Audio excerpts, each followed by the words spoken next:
Hello and welcome to Gyanamatics. मेरा नाम है दिवाशु गुलेरिया और आज की वीडियो जो है वो CDS 1 2020 के सॉल्व पेपर से रिलेटेड है। इस वीडियो में हम CDS का पेपर 2 यानी जीके का पेपर सॉल्व करेंगे 1 बाय 1 क्वेश्चंस। ये वीडियो का पार्ट 1 है। नेक्स्ट पार्ट जल्दी ही अपलोड किए जाएंगे। उसके लिए आप चैनल को सब्सक्राइब कीजिए, बेल आइकन प्रेस कीजिए ताकि जब भी मैं नेक्स्ट वीडियोस अपलोड करूं उसकी नोटिफिकेशन आपको मिल जाए। ये सीरीज़ ए है। इस वीडियो में पार्ट 1 में हम फर्स्ट 30 क्वेश्चन जो हैं वो डिस्कस करेंगे। तो चलिए शुरू करते हैं। So the first question is scattering of alpha particle by a thin gold foil suggest the presence of. सबसे पहले तो एक बहुत ही फेमस एक्सपेरिमेंट है थिन गोल्ड फॉयल का। आपको कमेंट करके बताना है कि ये एक्सपेरिमेंट किसने किया था। देखिए, अल्फ़ा पार्टिकल्स इसमें यूज़ किए गए थे और एक ऑब्जर्वेशन यहाँ पे हमें मिली थी कि पॉजिटिवली चार्ज्ड एक न्यूक्लियस रहता है जिसके कारण अल्फ़ा पार्टिकल्स जो हैं उस न्यूक्लियस से डिफ्लेक्ट हो रहे थे। ठीक है, तो इसका जो सही आंसर है वो है सी। आपको कमेंट करके बताना है कि थिन गोल्ड फॉयल जो एक्सपेरिमेंट है वो किस शख्स से रिलेटेड है, किस साइंटिस्ट से रिलेटेड है। सेकंड हमारे पास है the elements of which of the following pairs are isobars. तो सबसे पहले आपको पता होना चाहिए कि आइसोबार्स क्या होते हैं। आइसोबार्स का मतलब है same atomic mass but different atomic number. तो यहाँ पे सिंपल आपको चेक करना है कि सेम एटॉमिक मास कौन से एलिमेंट्स का है। तो यहाँ पे जो ऑप्शन डी है वहाँ पे आर्गन और कैल्शियम का आपको एटॉमिक मास जो है वो 40-40 दिया है और उनके एटॉमिक नंबर जो हैं वो डिफरेंट है। तो इसका सही आंसर जो है वो है D. Next is question number third, which of the following chemical reactions is not feasible. इसमें से आपको बताना है इन चारों में से कौन सा केमिकल रिएक्शन जो है वो फिजिबल नहीं है। तो यहाँ पे आपको कुछ नहीं करना है, आपको 11th का जो रिएक्टिविटी चार्ट रहता है वो आपको रिएक्टिविटी सीरीज़ जो है वो पता होनी चाहिए। वहाँ से आप ये क्वेश्चन आसानी से कर सकते हो। यहाँ पे जो सी रिएक्शन में दिया है, कॉपर जो है वो डिस्प्लेस कर रहा है लेड को, जो कि पॉसिबल नहीं है। तो इसका जो सही आंसर है वो रहेगा सी। फोर्थ क्वेश्चन पे आते हैं। क्वेश्चन नंबर फोर्थ में हमारे पास क्वेश्चन पूछा है a solution having pH equal to 0 is known as. तो आपको पता होगा पीएच जो है 0 से लेकर 14 तक डिस्क्राइब किए जाते हैं। 0 की साइड 7 को हम न्यूट्रल मानते हैं, 7 पीएच इज न्यूट्रल। उसके left side up to 0 highly acidic. ठीक है, 0 को हम हाईली एसिडिक बोलेंगे और 14 को हम बोलेंगे हाईली बेसिक। हाईली बेसिक, ठीक है। तो जितना ज़्यादा 0 के क्लोज पीएच की वैल्यू होगी उतना ज़्यादा एसिडिक होगा सॉल्यूशन और वाइस वर्सा फॉर बेस। तो इसका जो सही आंसर है वो रहेगा highly acidic solution. Next question पे आते हैं। Question number 5, which one of the following acids is produced in human stomach. तो आपके स्टमक में या ह्यूमन के स्टमक में कौन सा एसिड बनता है। आपके ऑप्शंस थे formic acid, sulphuric acid, nitric acid and hydrochloric acid. तो इसका बहुत ही सिंपल सा आंसर है हाइड्रोक्लोरिक एसिड। HCl हमारे स्टमक में प्रोड्यूस होता है। नेक्स्ट क्वेश्चन पे आते हैं। Question number 6। क्वेश्चन नंबर 6 हमारे पास मैच करने के लिए लिस्ट 1 और लिस्ट 2 दी है। इसमें कंपाउंड दिया है और लिस्ट 2 में उसका यूज़ दिया है। हमें मैच करना है कौन सा कंपाउंड, कौन सा एसिड किस लिए यूज़ किया जाता है। सबसे पहला है बोरिक एसिड। बोरिक एसिड जो है वो एक एंटीसेप्टिक की तरह यूज़ किया जा सकता है। सेकंड है citric acid. Citric acid food preservation में यूज़ होता है। मैग्नीशियम हाइड्रोक्साइड की बात करें तो ये एक एंट एसिड है और एसिटिक एसिड की बात करें तो ये हमारा पिकल्स में यूज़ होता है। तो इसका जो सही ऑप्शन होगा वो होगा A 1 2 3 4। आपको कमेंट करके boric acid, citric acid, magnesium hydroxide और एसिटिक एसिड जिनके फार्मूलाज हैं वो आपको कमेंट करके बताने हैं। नेक्स्ट क्वेश्चन पे आते हैं। Question number 7। क्वेश्चन नंबर 7 है हमारे पास the property of the sound waves that determines the pitch of the sound is its आपको बताना है कि पिच जो है वो साउंड वेव की कौन सी प्रॉपर्टी डिटर्मिन करती है। देखिए पिच जो है वो डायरेक्टली एसोसिएटेड होती है आपकी फ्रीक्वेंसी से। पिच डायरेक्टली प्रोपोर्शनल होगी फ्रीक्वेंसी के। जितनी आप पिच बढ़ाना चाहते हो उसका मतलब है आपको फ्रीक्वेंसी को इंक्रीज़ करना पड़ेगा। पिच डिक्रीज़ करने का मतलब है फ्रीक्वेंसी को डिक्रीज़ करना। तो इसका जो सही आंसर रहेगा वो रहेगा ए, फ्रीक्वेंसी। नेक्स्ट क्वेश्चन है question number 8। Which one of the following is not a property of X rays. इनमें से कौन सी एक्सरे की प्रॉपर्टी नहीं है। तो यहाँ पे ऑप्शंस देख लेते हैं। They are deflected by electric fields, they are not deflected by magnetic fields, they have high penetration length in matters, their wavelength is much smaller than the visible light. तो यहाँ पे फोर्थ ऑप्शन तो बिल्कुल correct है, तो इसलिए ये option जो है वो यहाँ से रॉन्ग हो गया क्योंकि नॉट पूछा है। सी की बात करें तो ऑब्वियसली आपको बोन की एक्सरे तभी मिल पाती है क्योंकि एक्सरे की प्रॉपर्टी है हाई पेनिट्रेशन लेंथ। डी की बात करें और ए की बात करें तो यहाँ पे इलेक्ट्रिक फील्ड हो चाहे मैग्नेटिक फील्ड हो, एक्सरे जो है वो डिफ्लेक्ट नहीं होती है। तो यहाँ पे जो ऑप्शन बी है वो तो सही बात लिखी है, लेकिन ऑप्शन ए जो है वो यहाँ पे गलत लिखा है एज पर एक्सरेज प्रॉपर्टीज़। तो इसका जो सही आंसर होगा वो होगा A, they are deflected by electric fields, क्योंकि ये डिफ्लेक्ट नहीं होती हैं। क्वेश्चन नंबर 9 पे आते हैं। क्वेश्चन नंबर 9 है हमारे पास, which one of the following is not true about the image formed by a plane mirror. तो प्लेन मिरर की प्रॉपर्टीज़ आपको पता होंगी। ऑप्शंस देखते हैं। It is of the same size as the subject, बिल्कुल करेक्ट, इसलिए ये ऑप्शन जो है वो गलत हो गया। इट इज़ लेटरली इन्वर्टेड, ये भी बिल्कुल सही बात है। लेफ़्ट जो होती है चीज़ वो राइट में दिखती है और राइट जो है वो लेफ़्ट में दिखती है। This is called laterally inverted. C is it is a real image, ये गलत स्टेटमेंट है क्योंकि मिरर जो है प्लेन मिरर वो एक वर्चुअल इमेज बनाता है। तो इसका जो सही आंसर होगा वो सी होगा। नेक्स्ट क्वेश्चन पे आते हैं। Question number 10। क्वेश्चन नंबर 10 है हमारे पास, in a periscope the two plane mirrors are kept. Options हैं parallel to each other, perpendicular to each other, 60 degree with each other और 45 डिग्री विद ईच अदर। काफ़ी अच्छा क्वेश्चन है और काफ़ी सिंपल क्वेश्चन था। यहाँ पे मोस्ट प्रॉबेबली गलती के आसार ये रहेंगे कि हम जल्दबाजी में इसका आंसर 45 डिग्रीज़ कर देंगे। लेकिन पेरिस्कोप की बात करें तो पेरिस्कोप में एक छोटा सा एग्जांपल आपको बना के दिखाता हूँ। यहाँ पे 45 डिग्रीज़ पे ये दो मिरर्स होते हैं, ठीक है। लेकिन हमसे क्वेश्चन में पूछा है कि ये दो प्लेन मिरर आपस में कितना एंगल बना रहे होंगे, तो ये दोनों मिरर पैरेलल होते हैं, ठीक है। तो इसका जो सही आंसर रहेगा वो रहेगा they are parallel to each other. Question number 11 की बात करते हैं। क्वेश्चन नंबर 11 है हमारे पास, एक बहुत ही सिंपल सा न्यूमेरिकल है। If the speed of light in air is, speed of light आपको दी है, आपको पूछी है speed of light in a medium of refractive index 3/2। आपको म्यू की वैल्यू दी है 3/2।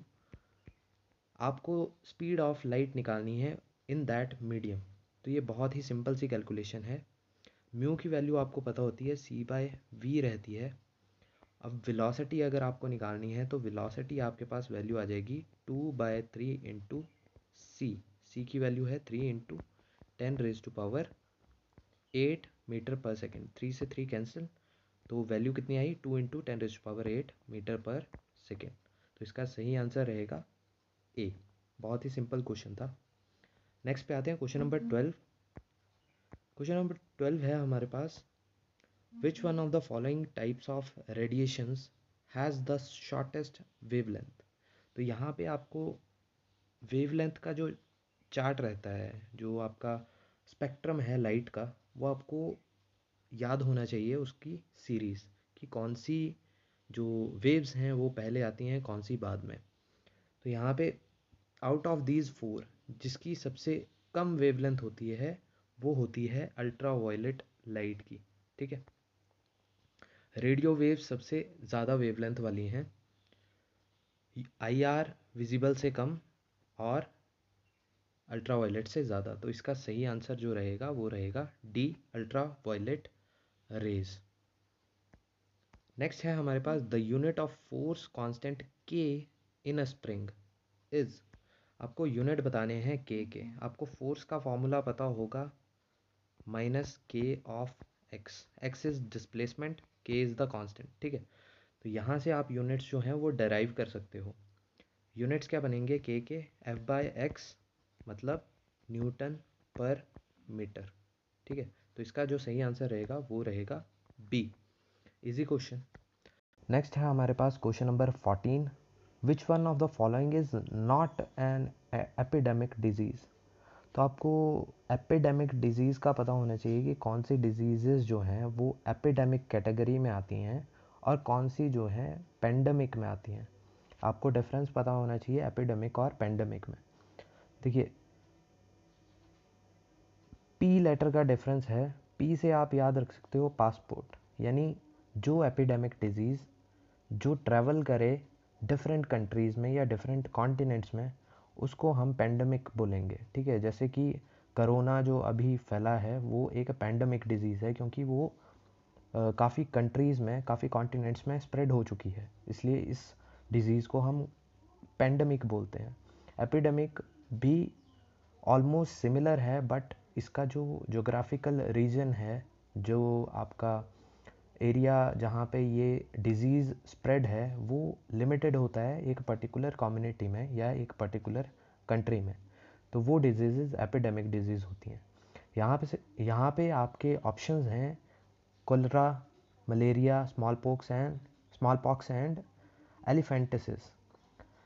एलिफेंटिसिस जो है वो काफ़ी रेयर बीमारी है। इंडिया की बात करें तो hardly 5000 cases per year register किया जाते हैं एलिफेंटिसिस के। तो इसका जो सही आंसर रहेगा वो रहेगा डी, एलिफेंटिसिस, ठीक है। फिलैरिसिस भी इसे बोला जाता है, फिलैरिसिस इसका दूसरा नाम है एलिफेंटिसिस का। नेक्स्ट क्वेश्चन है क्वेश्चन नंबर 15। क्वेश्चन नंबर 15 है हमारे पास, which one of the following animals has a 3 chambered heart.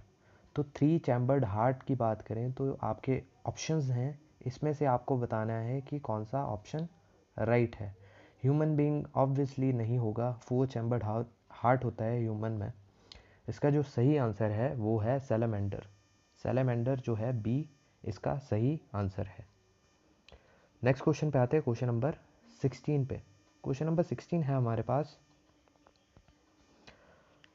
Which one of the following is the correct sequence of the events during sexual reproduction in plants, ठीक है। Sexual reproduction जो होती है plants में, उसका पूरा एक सीक्वेंस होता है इवेंट्स का, वो आपको सही ऑर्डर में यहाँ बताना है कि कौन से ऑप्शन में है। इसका सबसे पहले आपको पता होगा पॉलिनेशन एक प्रोसेस है जिसमें एक फ्लावर से दूसरे फ्लावर में जो आपका पोलन्स हैं वो इंसेक्ट्स के थ्रू पॉलिनेशन होती है। सेल्फ पॉलिनेशन भी होती है, काफ़ी टाइप्स हैं। सबसे पहला स्टेप होता है पॉलिनेशन, दूसरा होता है उसके बाद फर्टिलाइजेशन। फर्टिलाइजेशन के बाद हमारे पास आती है जो जाइगोट बनता है उसकी डिवीज़न, ठीक है, उसकी डिवीज़न होती है। उसके बाद डिवीज़न होने के बाद एक एम्ब्रियो की फॉर्मेशन होती है और उसके बाद हमारा सीड जो है वो बनता है। तो इसका जो सही ऑर्डर जो है वो दिया है ऑप्शन सी में, pollination, then fertilization, then division of zygote, then formation of embryo and then seedling. तो इसका सही आंसर रहेगा सी। क्वेश्चन नंबर 17 पे आते हैं। क्वेश्चन नंबर 17 है हमारे पास, when air is blown from mouth into the test tube containing lime water, the lime water turns milky, this is due to the presence of। देखो, जब आप लाइम वाटर अगर आपने टेस्ट ट्यूब में रखा है, उसको आप ब्लो करते हो माउथ से, तो हमारे मुंह से कार्बन डाइऑक्साइड जो निकलती है वो उसके लाइम वाटर से रिएक्ट करके उसको मिल्की टर्न कर देती है। ये आपको पता होगी चीज़। तो इसलिए इसका जो सही आंसर रहेगा वो रहेगा सी, कार्बन डाइऑक्साइड। नेक्स्ट पे आते हैं। आपको 17th क्वेश्चन में ये तो चीज़ पता है कि कार्बन डाइऑक्साइड रिएक्ट करती है लाइम वाटर से।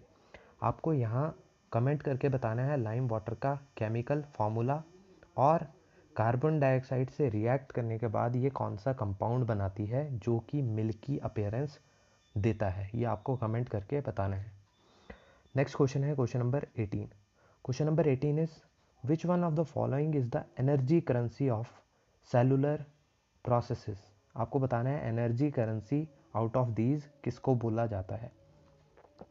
आपके ऑप्शंस हैं glucose, ATP, ADP and pyruvic acid.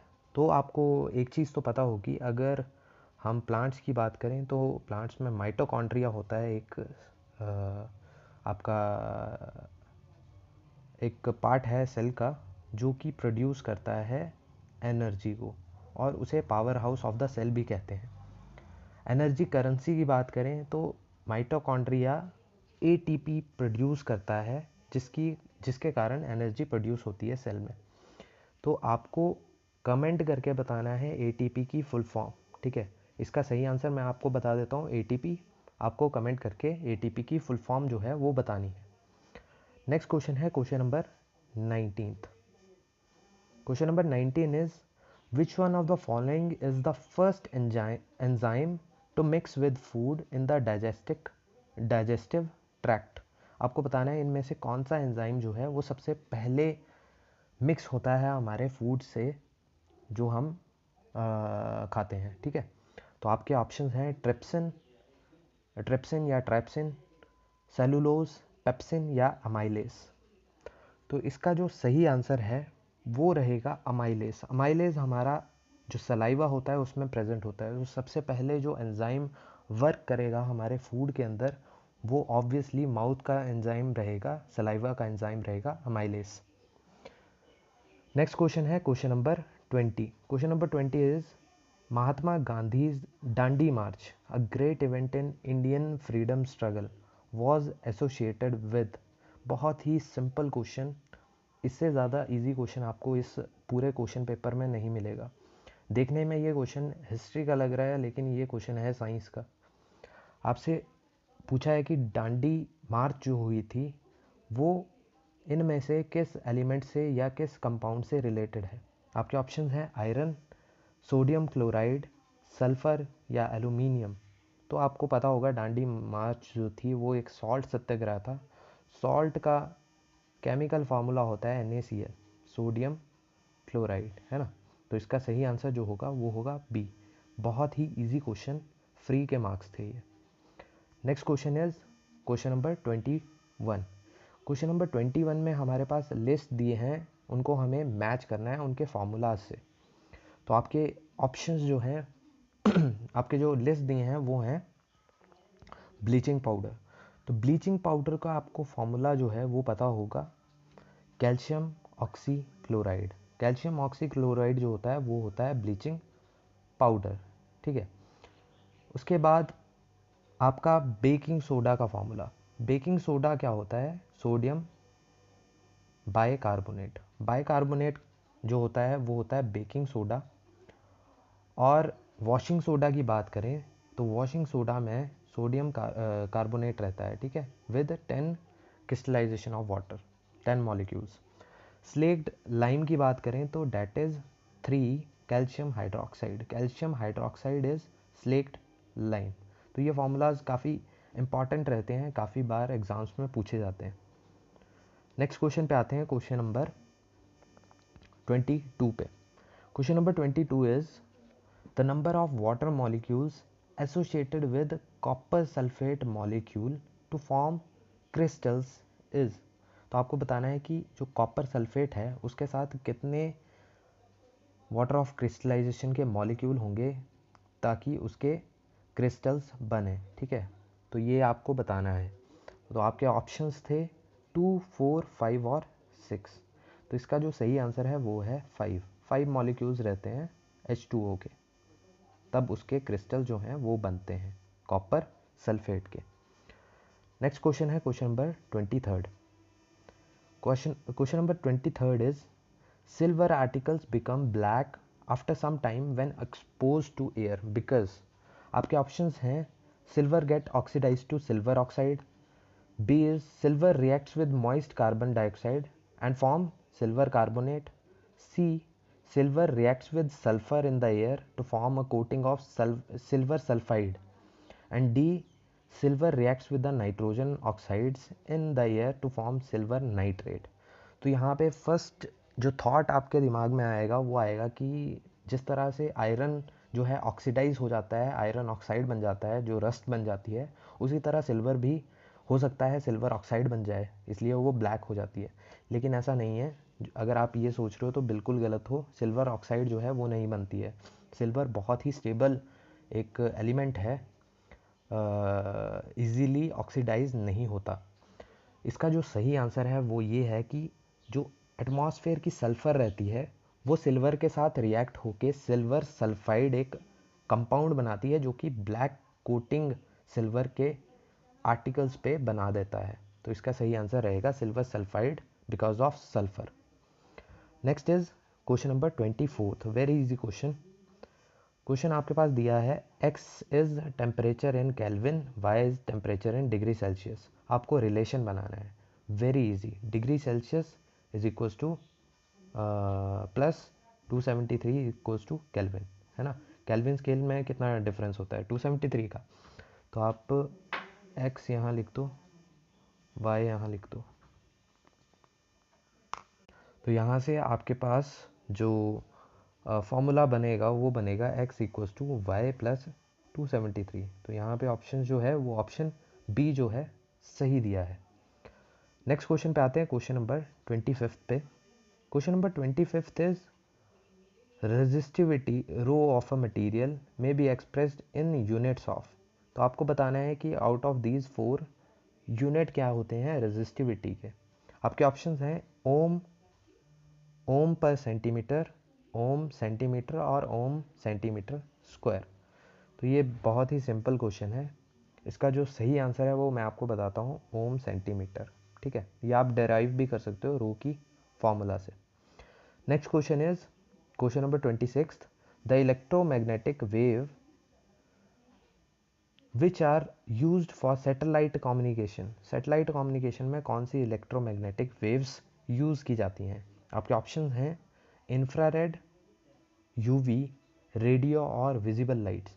तो ये भी काफ़ी इजी क्वेश्चन था। रेडियो वेव्स हमारी सैटेलाइट कम्युनिकेशन में यूज़ की जाती हैं। ठीक है, इनकी वेवलेंथ बहुत ज़्यादा होती है, इसीलिए इससे सैटेलाइट कम्युनिकेशन में यूज़ किया जाता है। नेक्स्ट आते हैं क्वेश्चन नंबर 27 पे। Question number 27 is which one of the following is the correct sequence of the organs that occur in the path of urine flow in human body. तो आपको बताना है कि जो आपके ऑर्गन्स हैं जो आपके यूरिन फ्लो के टाइम पे सीक्वेंस वाइज आते हैं वो आपको सही ऑर्डर में प्लेस करने हैं। तो आपको मैं एक छोटा सा डायग्राम बना के समझा देता हूँ। सबसे पहले किडनी रहती है एक बीन शेप्ड, यहाँ से फिर यूरेटर आता है। यूरेटर जो है वो एक यूरिनरी ब्लैडर पे कनेक्टेड रहता है और लास्ट में हमारा होता है यूरेथ्रा। ठीक है, यूरेथ्रा जो है वो एग्जिट पॉइंट होता है यूरिन का। किडनी दोनों साइड 2 यूरेटर, ये आपके यूरेटर रहते हैं। This is bladder, urinary bladder and last one is urethra. ठीक है, तो ये सही ऑर्डर रहेगा यूरिन फ्लो का इन ह्यूमन बॉडी। तो इसका सही आंसर है A, kidney, ureter, urinary bladder and urethra. Next question पे आते हैं, question number 28, which of the following endocrine glands is not found in pairs in human. Human being में कौन से ग्लैंड्स जो हैं वो पेयर्स में नहीं होते हैं। जैसे अभी बात की हमने किडनी की, तो किडनी जो है वो पेयर में होती है, उसी तरह आपको ग्लैंड्स की बात कर रहे हैं हम। ये आपको बताने हैं एंडोक्राइन ग्लैंड्स आपको दिए हैं कौन से पेयर में नहीं होते।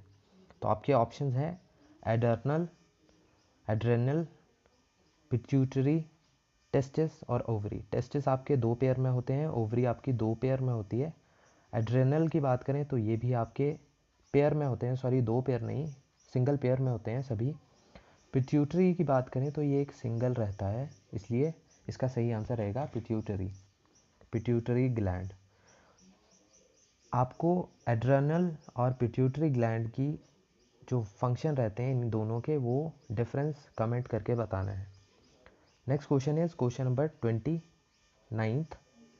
Question number 29th says which one of the cell organelles contains DNA. आपको बताना है कि इनमें से कौन से सेल ऑर्गेनेलीज में डीएनए रहता है। आपके ऑप्शंस हैं गोल्गी अपरेटस, माइटोकॉन्ड्रियन, लाइसोसोम और एंडोप्लाज्मिक रेटिकुलम। तो इसका जो सही आंसर है जिसमें डीएनए होता है out of these is mitochondria, mitochondrion, या फिर माइटोकॉन्ड्रियन जो है अपना डीएनए बना सकता है। Next is question number 30। Who among the following scientist introduce the concept of immunization to the medical world. आपको बताना है कि कंसेप्ट ऑफ इम्यूनाइजेशन जो है, इम्यूनिटी से रिलेटेड जो कंसेप्ट है, वो आउट ऑफ दीज 4 कौन से साइंटिस्ट ने दिया था वर्ल्ड को। आपके ऑप्शंस हैं Edward Jenner, Robert Koch, Robert Hooke या कार्ल लिनस। तो आपके ऑप्शंस में जो सही है वो है एडवर्ड जेनर। एडवर्ड जेनर ने इम्यूनिटी से रिलेटेड कंसेप्ट जो है वो दिया था वर्ल्ड को। आपको इनकी डिस्कवरी जो है वो कमेंट करके मुझे बतानी है एडवर्ड जेनर की। तो इसी के साथ ये वीडियो यहीं पे ख़त्म होती है। आई होप आपको ये क्वेश्चन पेपर समझ आ रहा होगा, ये वीडियो पसंद आ रही होगी। इसे लाइक कीजिएगा, शेयर कीजिएगा और कमेंट करके मुझे ज़रूर बताइएगा। Thank you, God bless you all.